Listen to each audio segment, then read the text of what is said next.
ମନ୍ଦିର ମାଳିନୀ, ପ୍ରାକୃତିକ ସୌନ୍ଦର୍ଯ୍ୟ, ଉଚ୍ଚକୋଟୀର ସଂସ୍କୃତି, ବିଭିନ୍ନତାରେ ଭରା ଭିନ୍ନ ଭାଷା ଆଉ ଇତିହାସର ଗନ୍ତାଘର ଆମ ରାଜ୍ୟ ଓଡ଼ିଶା ନିଜର ସ୍ୱତନ୍ତ୍ର ପରିଚୟ ସୃଷ୍ଟି କରିପାରିଛି।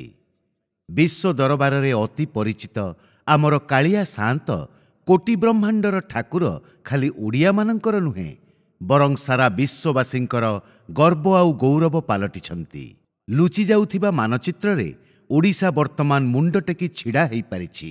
ରାଜ୍ୟକୁ ଦ୍ୱିଗୁଣିତ କରୁଥିବା ପର୍ଯ୍ୟଟନ କ୍ଷେତ୍ରଠାରୁ ଆରମ୍ଭ କରି ନିଜର ଅସୀମିତ ଖଣି, ଭିନ୍ନ ରକମର ଚାଷ, ଭାଷାର ଭିନ୍ନତା ଓ ତା'ର ସୌନ୍ଦର୍ଯ୍ୟତା ଓଡ଼ିଶାର ଏକ ଅଂଶ ଅଟେ।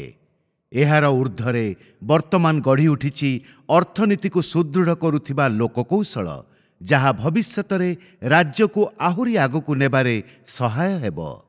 ସେଥିପାଇଁ ଓଡ଼ିଶାକୁ ଆହୁରି ସୁଦୃଢ଼ କରିବା ଲାଗି ରାଷ୍ଟ୍ରୀୟ ଲୋକଦଳ ଏକ ଜାତୀୟ ଦଳ ଭାବେ ଓଡ଼ିଶାରେ ଏହାର ଭିତ୍ତିଭୂମି ସ୍ଥାପନ କରିଛି, ଯାହାର ସ୍ୱପ୍ନ ଲୋକଙ୍କ ହିତ ଓ ଓଡ଼ିଶା ଗଠନରେ ସାହାଯ୍ୟ କରିବ। ଏହାର ପ୍ରଥମ ସୋପାନ ହେଉଛି ଆମେ ଗାଁକୁ ଯିବା ଏବଂ ଗାଁ ଲୋକଙ୍କ ସୁବିଧା ଓ ଅସୁବିଧାରେ ହାତ ଧରି ଛିଡ଼ା ହେବା।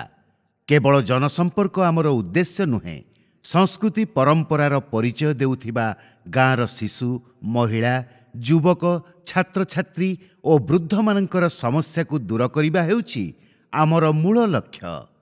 ଗାଁର ପ୍ରଗତିରେ ଦେଶର ପ୍ରଗତି, ଏଥିରେ ଆମେ 100% ସହମତ। କେବଳ ଶାରୀରିକ ଭାବେ ଗାଁକୁ ଯିବା ତାହା ନୁହେଁ, ବରଂ ଗାଁର ମୂଲ୍ୟବୋଧକୁ ବୁଝିବା, ଆଗକୁ ବିକାଶ କରାଇବା, ସହଯୋଗ ଯୋଗାଇ ଦେବା ଲାଗି ଆମେ ସଦା ଚେଷ୍ଟିତ।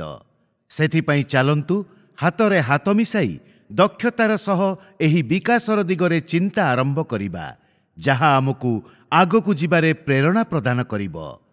ଆମେ ଗାଁକୁ ଯିବା।